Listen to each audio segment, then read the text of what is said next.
Bonjour à tous et bienvenue à notre webinaire sur la numérisation énergétique de vos clients B2B. Aujourd'hui, on s'adresse aux utilities et on essaye de répondre à la question suivante: comment la numérisation peut contribuer à la fidélisation des clients et à la mise en place de nouveaux services à forte valeur ajoutée? Je m'appelle Caroline, je travaille dans l'équipe de développement commercial de Dexma et je suis accompagnée aujourd'hui de Johan qui travaille dans l'équipe produit. Johan, est-ce que tu souhaiterais te présenter? Oui, bien sûr. Donc, moi, je suis dans l'équipe Data Science, intelligence artificielle. On essaie de faire donc, des modèles qui vont aider tous les produits de Dexma. Donc, tout ce que vous allez voir maintenant dans ce webinaire se base sur des modèles d'intelligence artificielle qu'on développe, qu'on améliore tout le temps. Ce qui va nous donner une petite balance dans notre présentation entre un aspect commercial et un aspect un peu plus technique, je dirais. On a un agenda aujourd'hui. Tout d'abord, on va vous présenter les tendances de marché 2022, mais aussi les défis auxquels font face les utilities, pour ensuite vous montrer comment notre plateforme Dexma peut vous aider face à ces challenges. Et on gardera un peu de temps à la fin pour des questions-réponses. N'hésitez pas d'ailleurs à poser vos questions à n'importe quel moment de la présentation via l'application GoToWebinar. Alors, pour nous présenter brièvement, j'espère que vous nous connaissez tous déjà, mais la mission de Dexma, c'est vraiment d'aider les personnes et les organisations à comprendre, à visualiser et à optimiser leur consommation énergétique. Nous pensons que l'avenir est digital, que l'avenir de l'énergie est digital et nous tentons de le construire un bâtiment à la fois. Aujourd'hui, on a à peu près 6 000 clients finaux, ce qui représente 100 000 sites dans le monde, puisqu'un client, comme vous le savez, peut avoir plusieurs sites. Donc 100 000 sites dans le monde équipés avec du sous-comptage. Pour servir tous ces clients, bien sûr, on a un grand réseau de partenaires. On en compte plus de 150. Pour en citer quelques-uns en France, vous pouvez voir qu'on travaille avec Engie, mais aussi avec Enea ou Socomec. On travaille aussi avec Enalx. On travaille sur des projets avec le Futuroscope. On travaille avec Carrefour en Italie. Enfin, c'est sans fin. Et on collecte près d'un demi-million de données toutes les 15 minutes, ce qui nous permet de servir des secteurs clés. Vous voyez sur cette présentation l'industrie, les bâtiments commerciaux, les magasins, les supermarchés, les chaînes d'hôtels, l'éducation, la santé. C'est parce que tous ces secteurs sont énergivores. Tout secteur consomme de l'énergie et peut être intéressé par des services énergétiques à forte valeur ajoutée. Les secteurs en croissance aujourd'hui qu'on a identifiés, nous, ce sont plus principalement la banque et les télécommunications sur des thèmes d'efficience opérationnelle, je dirais. Mais je pense que le secteur de l'énergie est en pleine croissance. Entre les énergies renouvelables et les transitions énergétiques, il y a beaucoup d'améliorations qui peuvent être faites. C'est ça. Donc, quelles sont les tendances pour 2022? Donc, vous vous êtes rendu compte que la situation est un peu spéciale. Donc, pour mettre un peu plus de contexte, on va parler déjà de la hausse des prix. Donc, on voit un graphique, on voit la hausse des prix pour différents pays, que ce soit en Europe ou même au niveau mondial, que le consommateur va être très affecté par cette hausse des prix. Donc, c'était lié d'abord, bien sûr, au Covid, certaines choses géopolitiques, on va dire, on ne va pas rentrer dans les détails. Mais au final, on voit déjà que cette hausse des prix a une importance pour le consommateur, puisqu'on voit par exemple que ce soit dans le secteur industriel, où des usines doivent réduire leur activité, bien sûr, parce que l'énergie a un prix, et un prix d'énergie élevé, donc ça fait des produits plus élevés, un manque de compétitivité, ça peut être très compliqué. Mais ça peut être plus dedans. Par exemple, on peut voir cette étude où 70% des supermarchés en Belgique sont au bord du déficit parce que le prix d'énergie a fortement augmenté. Et là, pareil, donc au niveau local, même les collectivités locales sont sous pression. Tout le monde se rend compte maintenant qu'il faut vraiment mettre l'accent sur l'efficacité énergétique et voir comment peut-on sauver l'énergie, comment dépenser beaucoup moins. Oui, il faut savoir que rien qu'au Royaume-Uni, on a une hausse de 54% des prix de l'énergie. Alors en France, on a encore un petit peu de chance puisque la hausse a été gelée à 4% par une mesure de l'État, mais il faut savoir que les prévisions pour janvier 2022 impliquaient une hausse de 38% des prix de l'énergie. C'est pas seulement les individuels, mais c'est aussi les entreprises qui doivent faire face à ça. Je pense que la comparaison à un choc pétrolier de 73 est peut-être forte, mais on n'a jamais vu des prix aussi hauts en termes d'énergie en Europe comme dans le monde entier. Ça devient difficile également pour les fournisseurs d'énergie. On a cet article sur Bulb, mais aussi nous vivons tous les deux à Barcelone, comme 3 majeurs fournisseurs d'énergie en Espagne qui ont perdu plus d'1 million de clients parce qu'ils n'étaient pas capables de fournir des services nouveaux et à forte valeur ajoutée. Et donc, encore une fois, pourquoi les prix s'envolent? Donc, il y a plusieurs facteurs, hein. Donc, l'effet Covid, des tensions géopolitiques. Et on voit par exemple que l'électricité a été multipliée par 8 sur un an. Et bien qu'elle soit, par exemple en France, qu'elle soit, on va dire, par rapport, donc l'État est intervenu. On ne sait pas jusqu'à quand, mais en tout cas, ce dont on est sûr, c'est qu'il va falloir vraiment surveiller l'énergie, surveiller la hausse des prix. Et puis quand les prix sont hauts, ça donne envie aux consommateurs d'aller peut-être chercher ailleurs et de voir ce qu'offrent les compétiteurs. Et effectivement, avoir une bonne offre de service, c'est aujourd'hui primordial.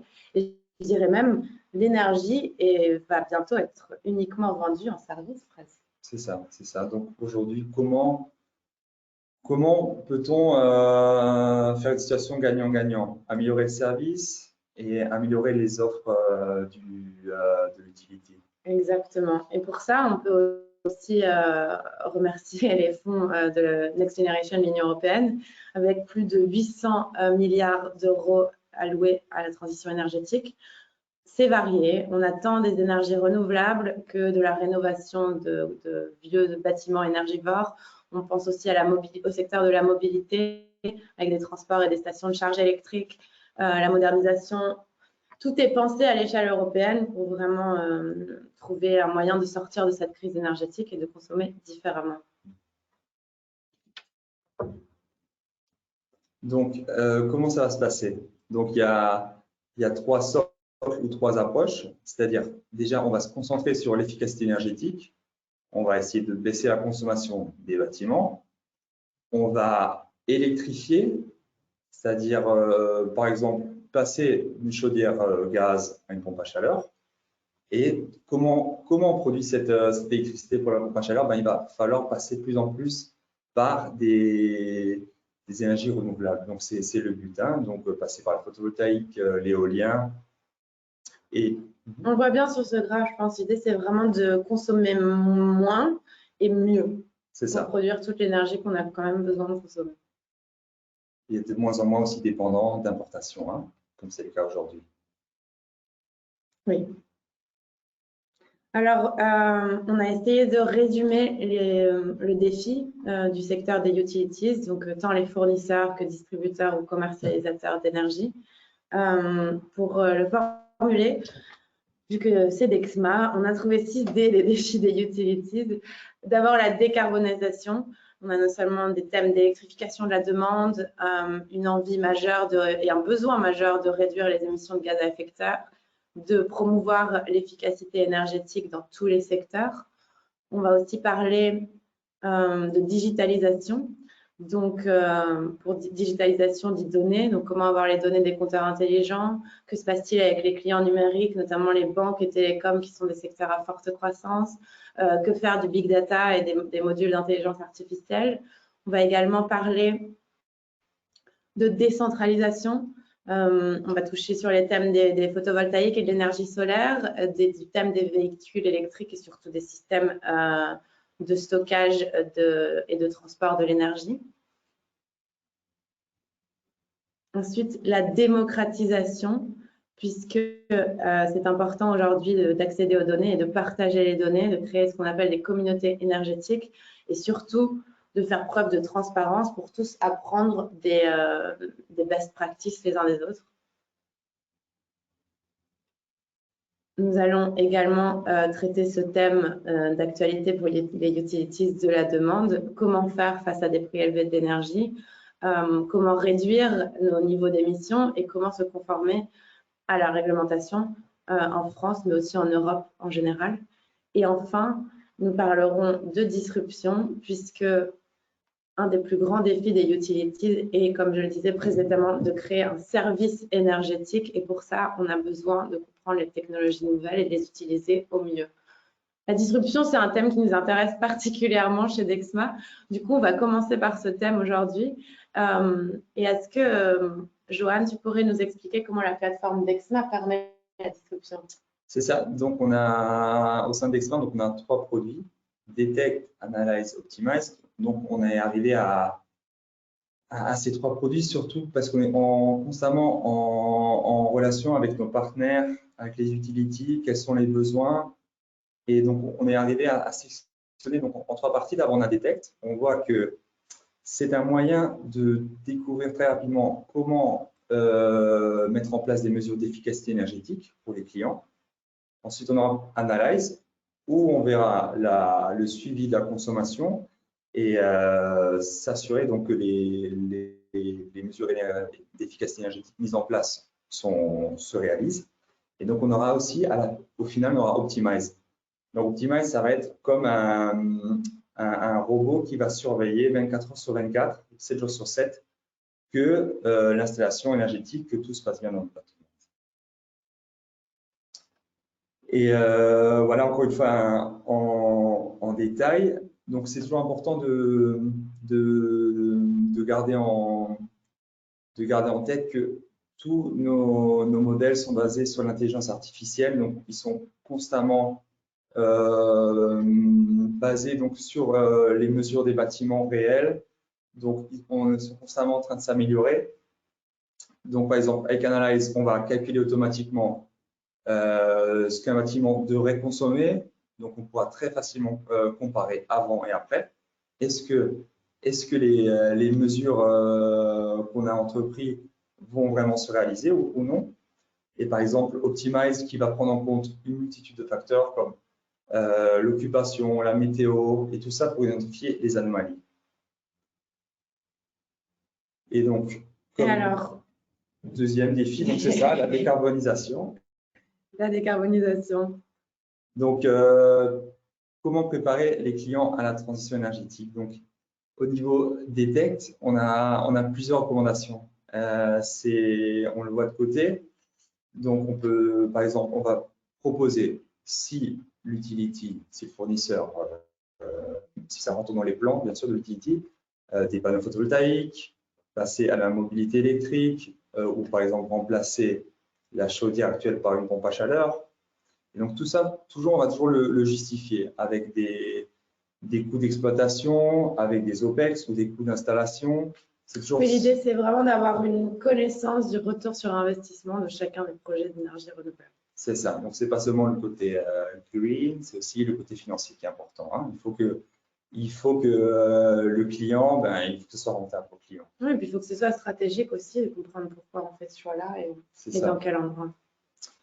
Et donc, avec Dexma Analyze ou Detect, on pourra par exemple très facilement promouvoir l'efficacité énergétique. Donc, on pourra avoir des rapports. On verra par exemple l'efficacité du bâtiment analysée, le potentiel d'amélioration. On pourra voir aussi un peu les habitudes du consommateur et lui donner très facilement des recommandations qui ne sont pas matérielles, c'est-à-dire au lieu de consommer l'énergie, je ne sais pas, du chauffage d'eau chaude sanitaire, utilise des heures creuses, par exemple. Donc tout ça, on va pouvoir le monitoriser grâce aux données qu'on récolte. Et très, très facilement, on va pouvoir détecter des solutions très faciles à mettre en œuvre. Avec Analyze, donc, on va pouvoir suivre justement cette consommation. Et pas que la consommation d'énergie, mais aussi les émissions de gaz à effet de serre, puisqu'il suffit d'appliquer des facteurs. On verra déjà si on est dans les clous au niveau gaz à effet de serre.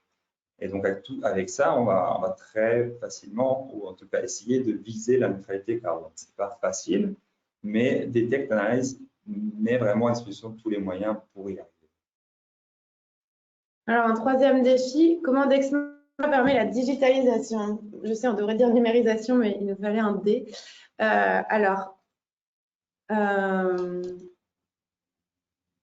D'abord, comme toute plateforme et software, c'est important d'accéder aux données. Est-ce que tu peux nous expliquer ce qu'est un data lake, s'il te plaît, Joanne? Donc voilà, data lake, c'est-à-dire on va utiliser toutes les données disponibles ou fournies, que ce soit par rapport au Google Cloud, Amazon Web Service, et toujours on va vraiment on va mettre beaucoup d'importance sur la facilité d'intégration, hein.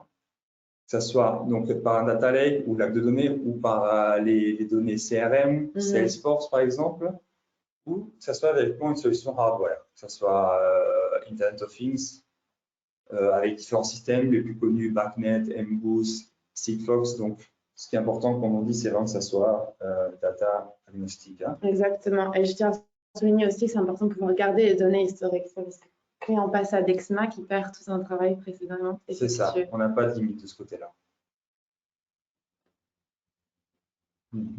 Donc, avec Detect, c'est important de comprendre ses habitudes. On va trouver différents moyens justement d'économiser d'énergie, comme on a parlé avant, que ce soit vraiment matériel ou juste des changements d'habitude. Donc, ça va faciliter la prévente déjà, d'orienter le client vers une solution ou une autre, ou tout simplement le faire changer ses habitudes. Et tout ça, on va passer par exemple par le numérique.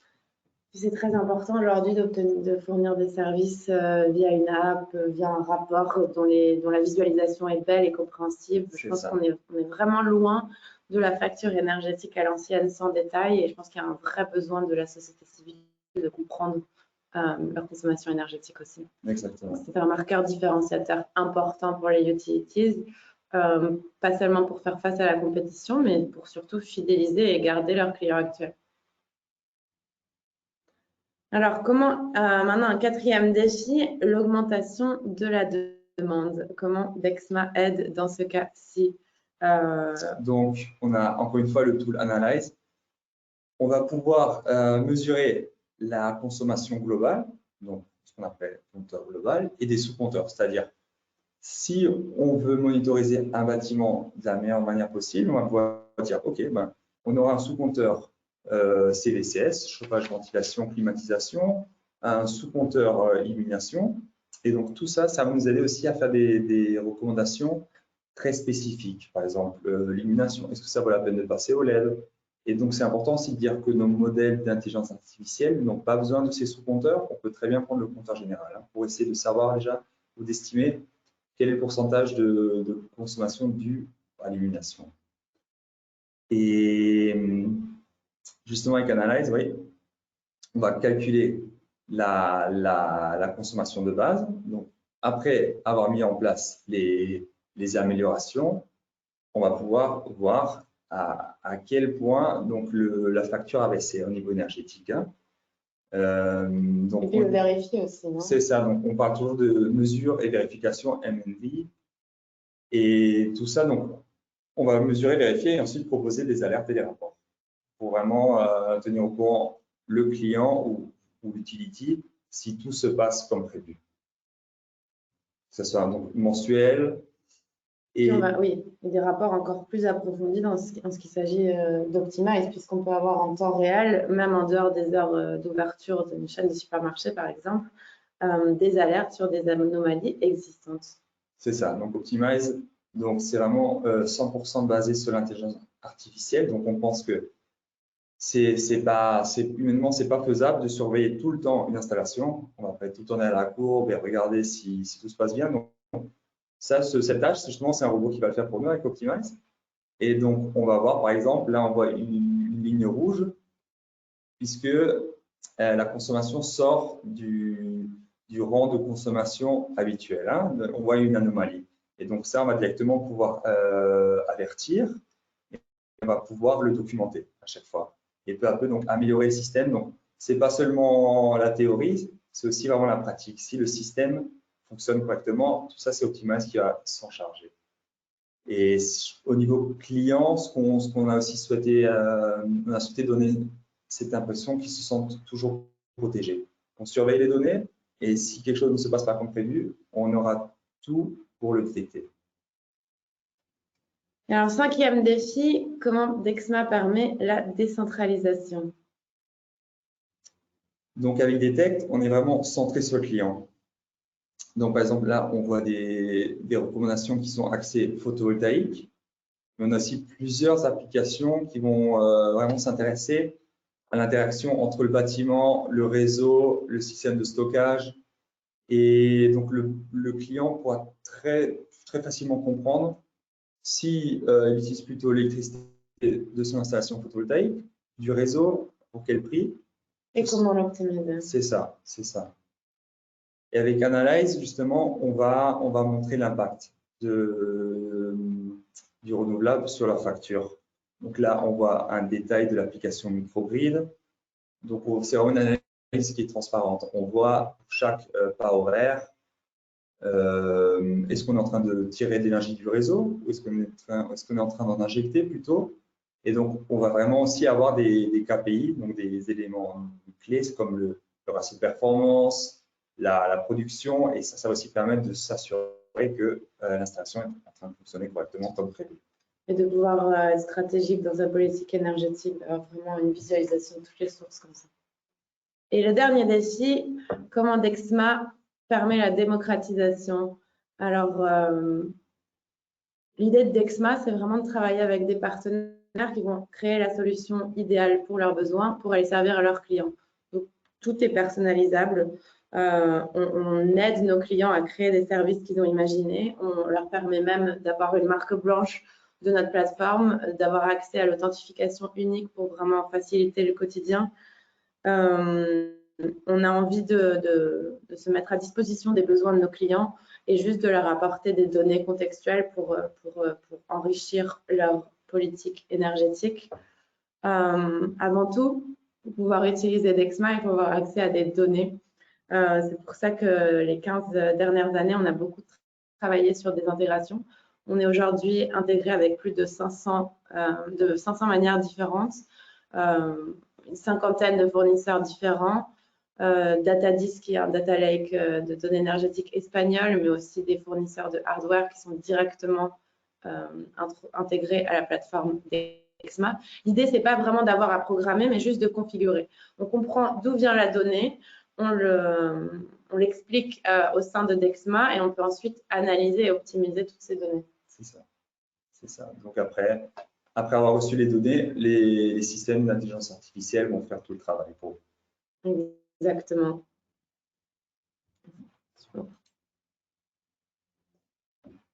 Et voilà, pardon. Et avec Analyze, vous allez pouvoir créer les widgets et tableaux de bord que vous souhaitez. On a vraiment envie de pouvoir personnaliser. Certains rapports font plus de sens en graphe, d'autres, tout est différent. Vous pouvez vous relier aux données météorologiques, avoir les cartes directement. L'idée, c'est vraiment de vous aider à créer le rapport et le service que vous avez identifié. Différents indicateurs. Il est possible de créer votre propre signalétique numérique. Toute solution imaginée et innovante, j'ai envie de dire, est bienvenue. Et sur Analyze, ça se représente. Optimize, pardon. Non, vas-y. Non, pardon, on comprend. Là, et Optimize. Les bots d'intelligence artificielle permettent à tous vos clients d'apporter l'efficacité énergétique, d'avoir un service de surveillance 24 heures sur 24, 7 jours sur 7, comme l'expliquait Joanne tout à l'heure. C'est quand même un service additionnel incroyable. Et d'être complètement transparent, vous pouvez vraiment aider vos clients à réduire de manière proactive toute anomalie de consommation qu'ils peuvent avoir et, in fine, de réduire leur facture énergétique.